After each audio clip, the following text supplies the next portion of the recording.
Jemaat yang dikasihi oleh Tuhan kita Yesus Kristus, Shalom dan selamat pagi untuk kita semua.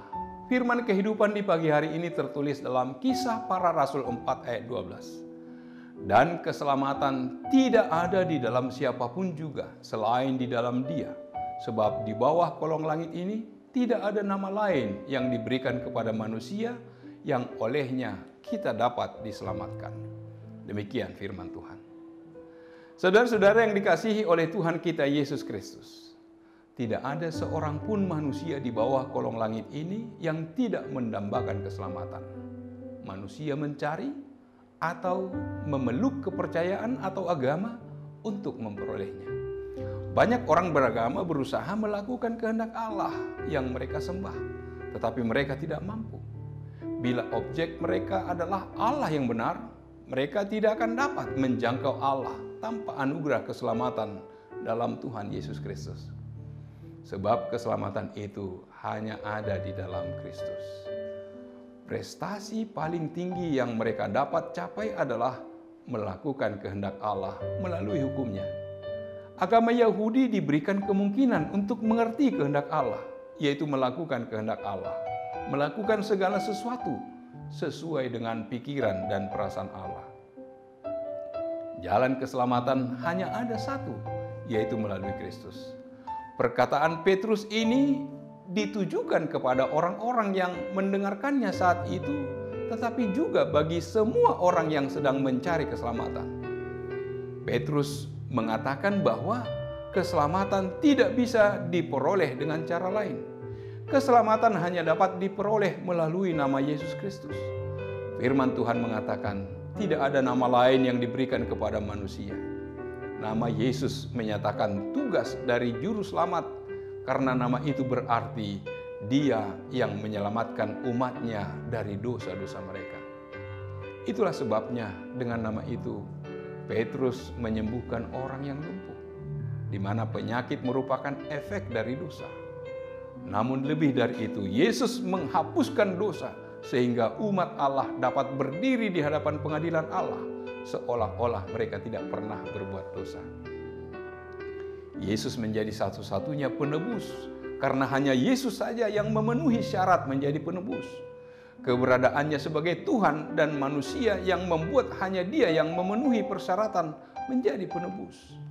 Perantara penebusan dosa manusia haruslah Allah, sebab hanya Allah yang dapat menjadi perantara yang dapat memuaskan tuntutan keadilan Allah. Yesus dapat melakukannya untuk kita karena Ia adalah Allah sekaligus manusia. Dalam dua natur yang berbeda, serta di dalam satu pribadi selamanya.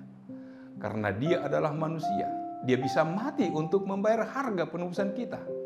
Kalau Yesus bukan manusia sejati, atau Dia hanyalah Allah saja, maka Ia tidak bisa mati untuk menebus kita. Sebab hanya manusia yang bisa mati, sedangkan Allah tidak bisa mati. Demikian juga, jika Yesus hanyalah manusia dan bukan Allah, maka Dia pun tidak bisa menebus dosa-dosa manusia. Sebab semua manusia adalah orang berdosa. Tidak ada yang sempurna. Dia tidak akan layak menjadi korban penebusan dosa. Manusia sudah berdosa dan tidak dapat menjadi pendamai.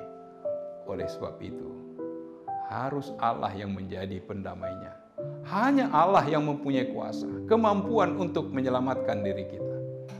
Keselamatan harus digenapkan oleh manusia yang sempurna, yang tidak berdosa, yakni Kristus yang menjadi manusia. Manusialah yang telah bersalah terhadap Allah. Karena itu manusia harus memperbaiki kesalahan itu. Dosa manusia hanya bisa diselesaikan dengan membayar hutang kepada Allah. Tetapi hutang itu begitu besar, sehingga hanya Allah yang dapat melunasinya. Oleh sebab itu, supaya bisa dilunasi, maka Allah harus menjadi manusia, yaitu Yesus Kristus. Dia adalah Allah. Kematiannya memiliki nilai yang cukup untuk membayar dosa-dosa umatnya, sebab Dia adalah kudus, tanpa dosa. Yesus adalah manusia, maka barulah Dia dapat mewakili kita. Yesus adalah Allah, barulah Ia dapat mewakili Tuhan Allah. Ketika mewakili Allah, Yesus menyalurkan anugerah. ketika mewakili manusia, ia menanggung dosa. Oleh sebab itu, manusia hanya bisa diselamatkan oleh Allah yang menjadi manusia, yaitu Kristus. Jalan keselamatan hanya satu, yakni melalui Allah yang menjadi manusia, yaitu Yesus Kristus. Amin. Marilah kita berdoa. Allah Bapa di surga, terima kasih Tuhan, Engkau mengingatkan kami melalui anak-Mu Yesus Kristus yang tidak berdosa, Engkau dapat menyelamatkan kami. Yesus sebagai Allah, Yesus sebagai manusia, Dia menjadi tebusan bagi dosa-dosa kami. Kami beroleh keselamatan oleh karena anugerah Allah. Biarlah kami tetap percaya pada pemeliharaan kasih-Mu. Terpujilah nama-Mu. Dalam nama Yesus, kami berdoa dan mengucap syukur. Amin. Anugerah dari Tuhan kita Yesus Kristus, kasih setia dari Allah Bapa, serta persekutuan dengan Roh Kudus, kiranya menyertai kamu sekalian. Amin.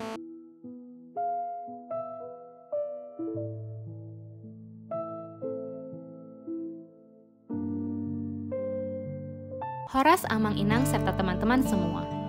Dalam rangka merayakan Parheheon NHKBP Menteng, kami dari Naposo HKBP Menteng ingin berbagi kasih kepada teman-teman di Panti Asuhan Karena Kasih. Kita percaya pada kekuatan kasih. Bersama-sama kita mampu membuat perbedaan dalam kehidupan orang-orang di sekitar kita. Namun, kita tidak bisa melakukan ini sendiri.